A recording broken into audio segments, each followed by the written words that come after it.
Hi, everyone. Welcome to what is our second to last in the fall seminar series of the Women in Public Policy program.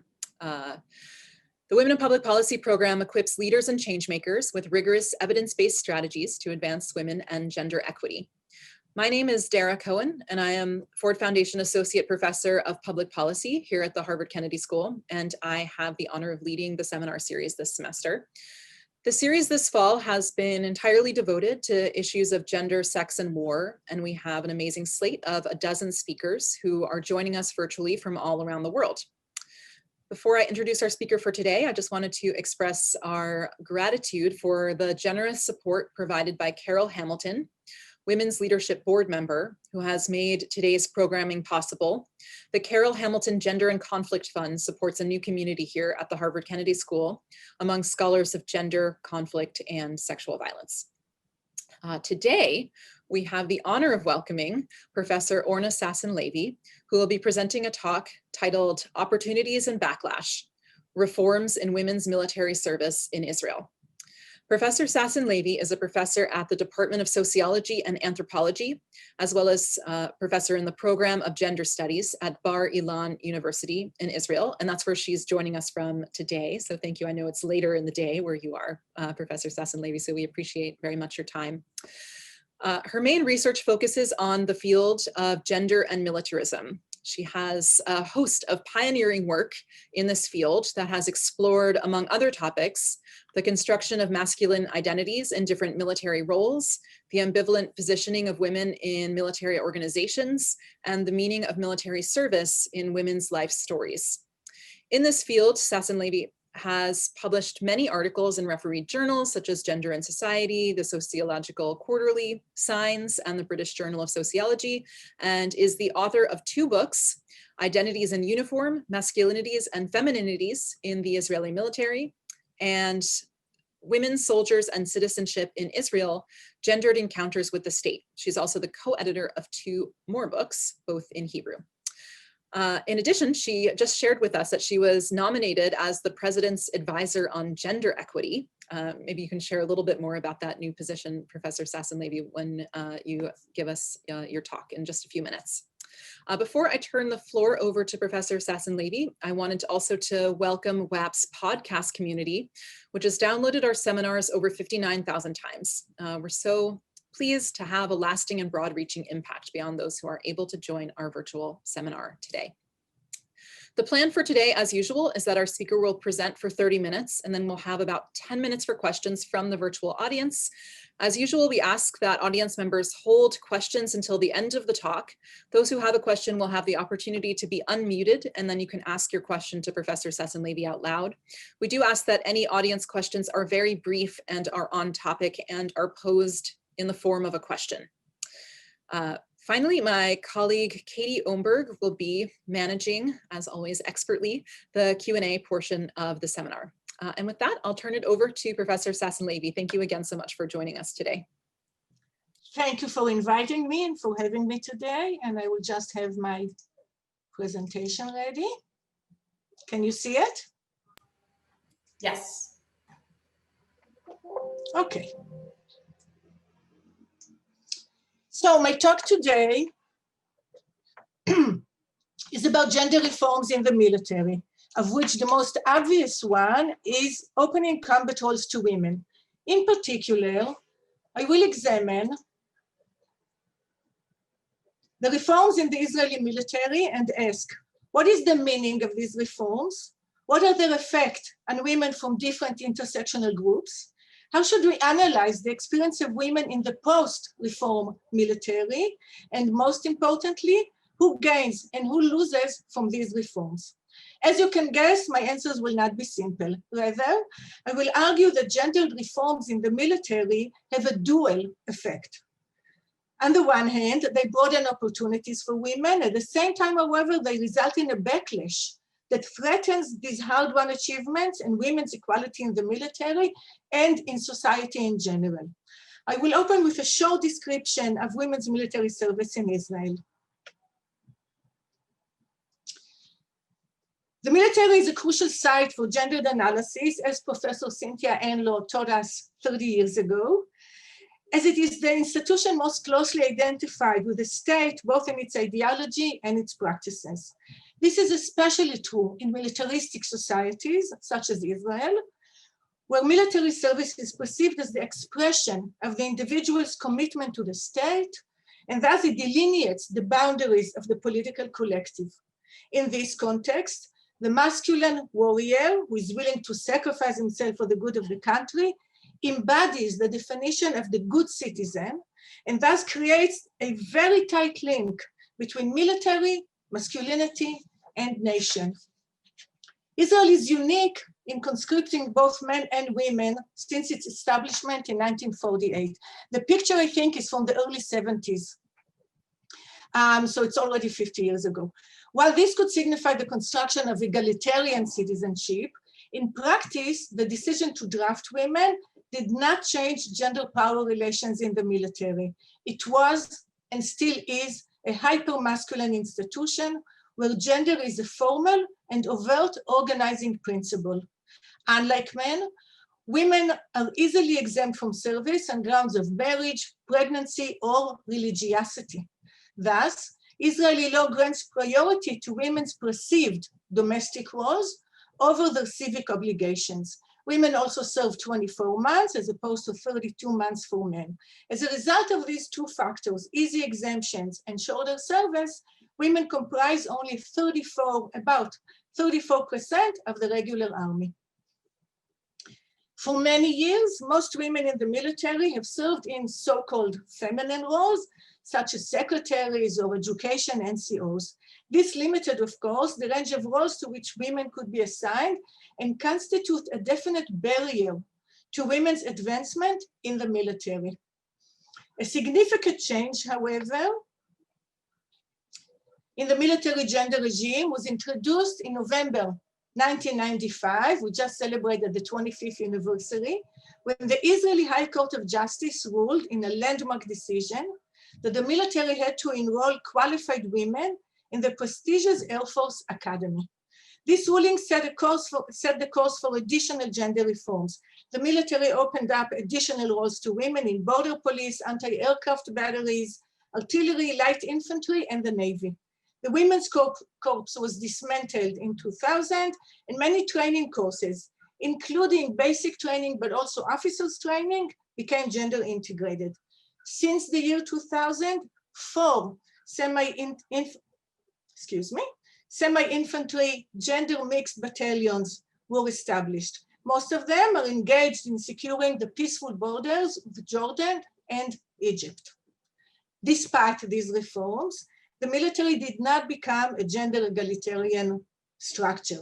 Today, only 9% of Israeli women soldiers serve in combat roles. Officially, 92% of military occupations are open to women, but almost half, 50% of all military roles are still dominated by men. Importantly, women are still barred from the core frontline infantry elite commando units, which is crucial as these units are the ones that pave the way to advancement to senior position in the military, and in Israel also to politics and society.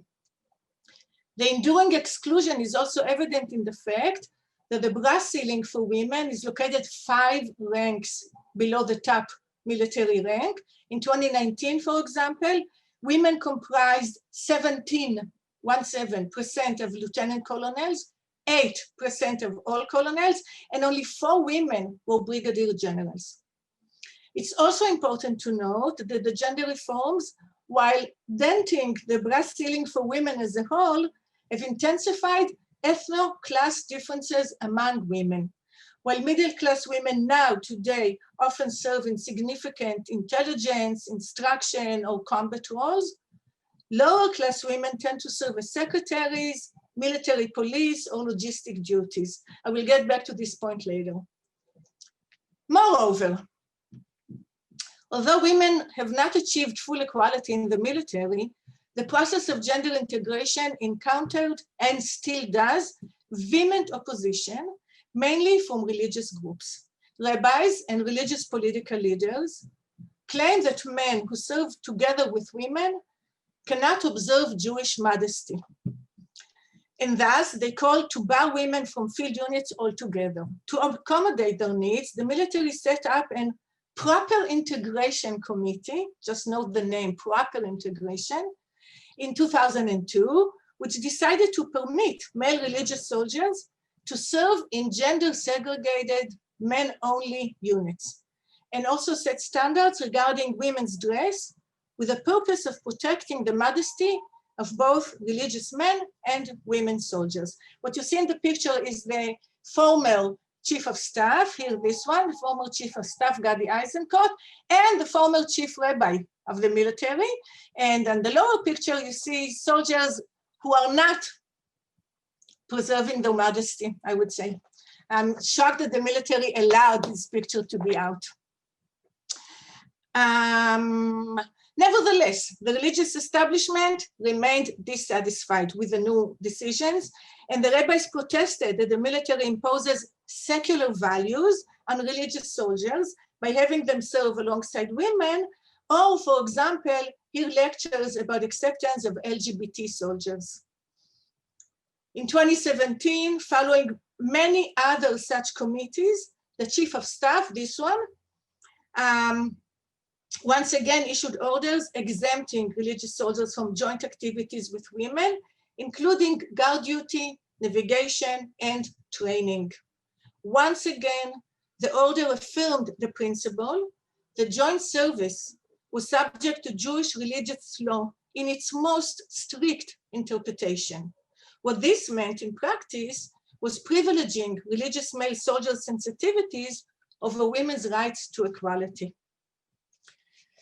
The religious backlash continues as we speak. I'll mention just two examples. First, Orthodox women are exempted from service, but in the last 5 years, at least a quarter of each cohort chooses to enlist against the strong advice of their teachers and their rabbis. One of them, of the rabbis, Rabbi Yigal Levenstein, head of a religious all-men pre-enlistment academy, spoke specifically against religious women who are going into the army. And he said, "They are driving our girls crazy. They draft them. The girls enlist as Jews and they are no longer Jewish when they are discharged. Their entire value system becomes confused. Their priority is home, career. They will make them all crazy. Agreeing to this is forbidden." In the picture, you see religious women soldiers who insist on modest dressing. Most of them wear the long skirts only for ceremonies, and this is, of course, a ceremony, ending, of course, I believe. A second example is from January 2018, when the Israeli Air Force appointed its first ever female squadron commander. In response, another rabbi, Rabbi Shmuel Eliyahu, the chief rabbi of Safed, city of Safed, called on the chief of staff to resign, claiming that he had adopted a crazy feminist agenda, I'm quoting, a crazy feminist agenda, and that men's motivation to serve declines as a result of gender integration. This religionization of Israeli society in general, and of the military in particular, has clear ramification for women's roles and opportunities. Due to these trends, women are not only subject to an unrelenting campaign that opposes their service, but are excluded altogether from certain masculine religious units. The result is that the military gender regime is no longer a coherent structure, but rather a highly dynamic structure subject to conflicting pressures and opposing forces. Masculine and religious forces strive to maintain gender segregation, while liberal forces, the courts, women's organizations, but also human power needs, act to disrupt the traditional gender order.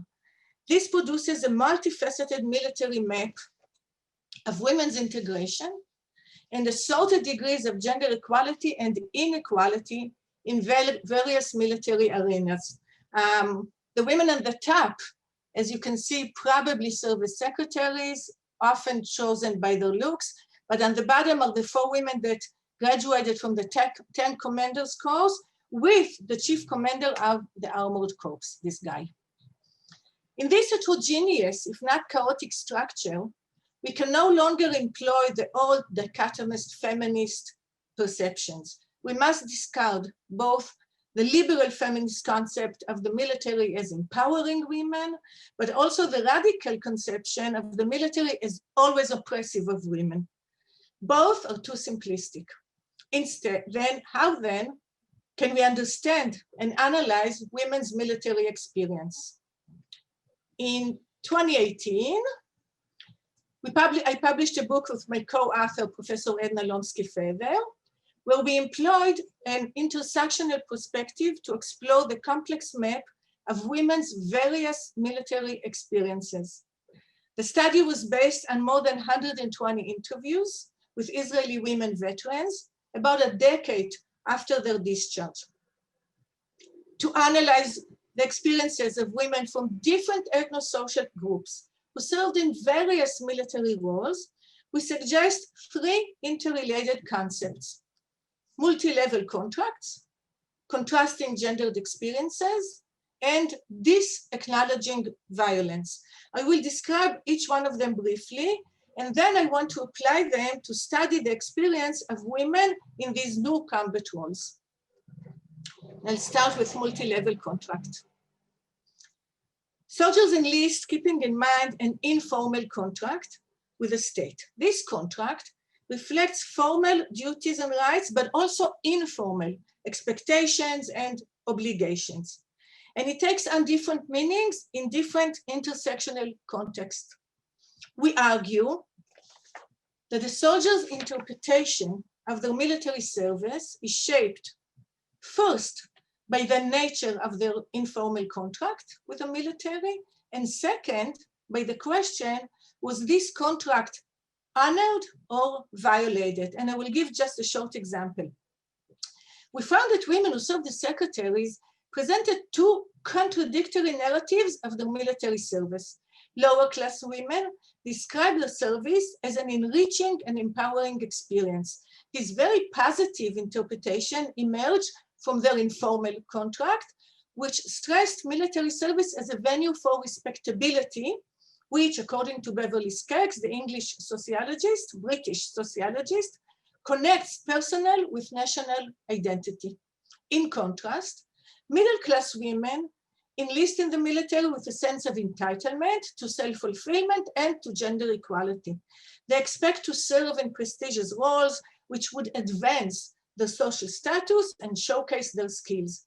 Service as a secretary, which pushes them into the role that symbolizes traditional femininity, is experienced as a gross violation of their contract, resulting in disappointment and despair, as you can see in the picture. From the picture, you can tell that she's from the middle class because she's so depressed. Thus, for lower class women, military service is perceived as a path to acquiring respectability and thus inclusion in the national collective, and the military fulfills its part of the contract. For middle class women, however, military service is supposed to ensure the privileged status, and service as a secretary completely violates this contract. The picture, by the way, is from the award-winning movie Zero Motivation. It's a satire about women soldiers posted in a remote desert base, pushing paper all day long. You can tell by her expression that she's from the middle class and how depressed she is and how she wants to kill herself with a, I don't know what it's called in English. The second concept is contrasting gendered experiences. Despite the military organization being hyper-masculine, as I said, it offers women a very broad range of gendered experiences, broader than the Israeli civilian labor market, who often pushes women into feminine occupations, such as teachers or nurses. Indeed, military service pushes some women into traditional feminine roles, just like I just said, but many others benefit from the rare opportunity to experience blurring of gender differences, for example, in intelligence or in communication units.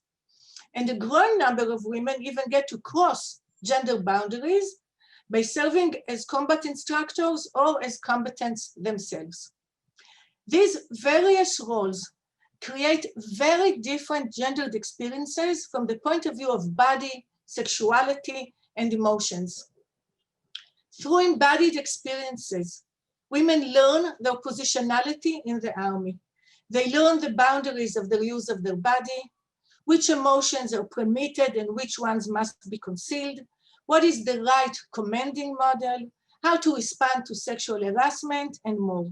Thus, women's embodied experiences teach them their position in the hyper-masculine military order. Although the military offers women varied gendered experiences, these are always shaped in the light, in light of the image of the combat soldier who embodies hegemonic masculinity. This image demarcates the women's marginality and limits them. Hence, the military opens up opportunities for a variety of gendered experiences, but at the same time clearly lays down the patriarchal boundaries. And what we see in the pictures, these are tank instructors. Tank instructors, surprisingly, is a very feminine environment because about 100 women serve together in the same base. On the other hand, on the right hand, these are pilots. They hardly see any other women under service. They're quite lonely as women. In all the pictures, all the women are smiling because these are the pictures that the military releases, probably for PR purposes. The very last concept, excuse me 1 minute.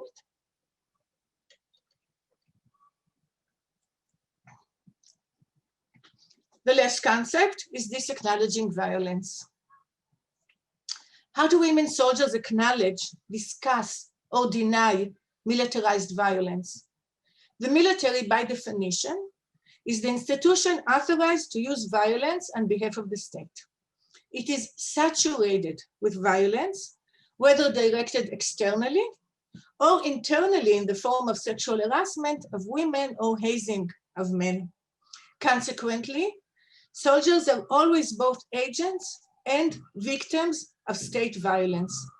However, we argue, or we see in the interviews, that women move back and forth between knowing and not knowing, acknowledging and disacknowledging both types of violence.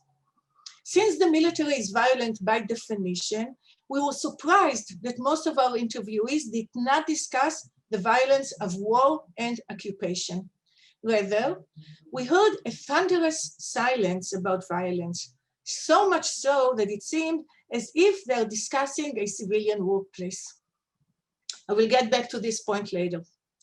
We encountered similar ambivalence when the women talked about sexual harassment. They referred to a wide range of behaviors that made them feel insulted, ashamed, or physically threatened, but they often did not know whether they constituted sexual harassment. Even today, when there is clear legislation, there is education, there is punishment for sexual harassment, the military culture succeeded in maintaining routine and banal everyday harassment by shaping it as an area which is impossible to define. When you cannot define it, of course, you cannot complain, you cannot do anything against it. Thus, for many women, military service remains an ongoing experience of insecurity and threat. Now for the last part of my lecture, I want to employ these 3 concepts in order to analyze the experience of women who are supposedly the main beneficiaries of the military gender reforms, the combat soldiers. My argument here is that the military experience is highly ambivalent, as it reveals inner contradictions between their perceived informal contract with the military, which is fulfilled, or that's how they see it at least, and their actual gendered experience, which can be denigrating. In response to this gap, they are practically forced to constantly struggle for value and for recognition. I will argue that this contradiction lies at the heart of the relation to violence. So I'll start with the informal contract. Like other young middle-class women, the informal contract of women competence emphasizes entitlement to self-fulfillment. They expect to serve in high-status roles and to challenge themselves while manifesting gender equality. Indeed, Most of them describe their service as a process of acquiring self-confidence, a period of personal growth and empowerment. They received a unique opportunity to cross gender boundaries, and in that sense, they felt the contract was fulfilled. Crossing gender boundaries raises their awareness of the fluid link between sex and gender. They come to doubt traditional gendered structures, and they develop gender consciousness. At the same time, examining their gendered experiences, we found that very often their high expectations of serving in a so-called masculine role crumbles in the face of reality. Not only did they encounter the denigrating religious discourse that I mentioned earlier, but they constantly faced under-evaluation of their professional skills and felt their recognition was not, felt their contribution was not recognized as that of their male peers. Let me give you just one example. Anita served in a mixed gender semi-infantry battalion. She enlisted with very high motivation to become a combatant. Very soon, however, the story of her service became one of rude awakening. She found out women were improperly equipped and trained, denied appropriate service conditions. Their military missions, daily patrols along peaceful borders, were routine, boring, monotonous, designed to free men-only combat units to high-profile missions. Anita said, "The commanders don't believe girls should be combatants. Everywhere I got to in the military, all I heard was criticism, like, why are you doing this to yourself? What do you need it for? You do more harm than good. Pity on all the boys who are assigned to mixed gender battalion, poor guys." I got to training, and one of the trainers tells me, "You're pulling the military down because you offend the masculine ego of the fighter who is trained to be the roaring lion." And the whole country is full of it, saying that today the military is weak and that we are the reason, women are the reason. This is so offensive and insulting. I think there's a spelling mistake here. I apologize. Is there? Is it? Never mind. Thank you. As Anita saw it, she and her peers had been given a unique opportunity to be part of the military corps, but were pushed out repeatedly, only intensifying the sense of being outsiders within. We use this term in the book quite often. The devaluation of women soldiers in the mixed battalions is so common, in fact, that it became a dominant theme in their service narratives. Combined with the public undermining of their professionalism as soldiers, this devaluation is a form of gender harassment. It is designed to stress gender boundaries and urge the women to take a step back.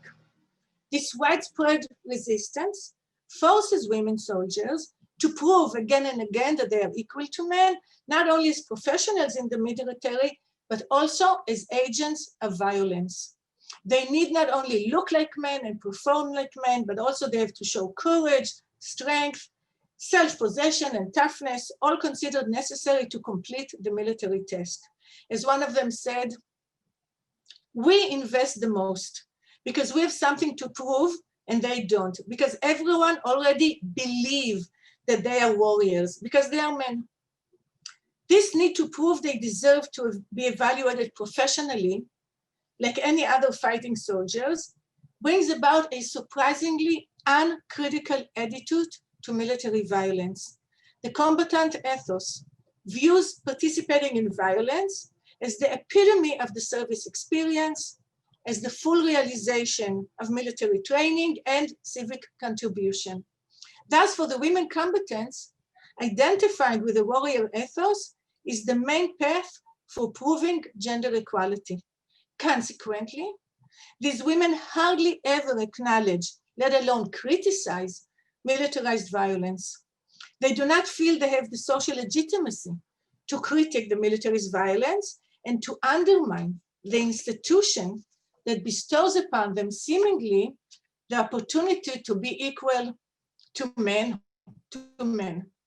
In their gender struggle for equality, they tend to legitimize external violence almost automatically. So now it's time to go back to my original question, and I'm just about to finish. regarding the meaning of gender reforms. As this struggle colors their entire military experience, they find themselves joining the external violence against Palestinians, usually, let's put it on the table, exercised by the military, and they come to accept violence as part of the natural order of life in Israel. That was my last sentence. Thus, the gender reforms empower some women while including many, many others in the violent militaristic order. Thank you.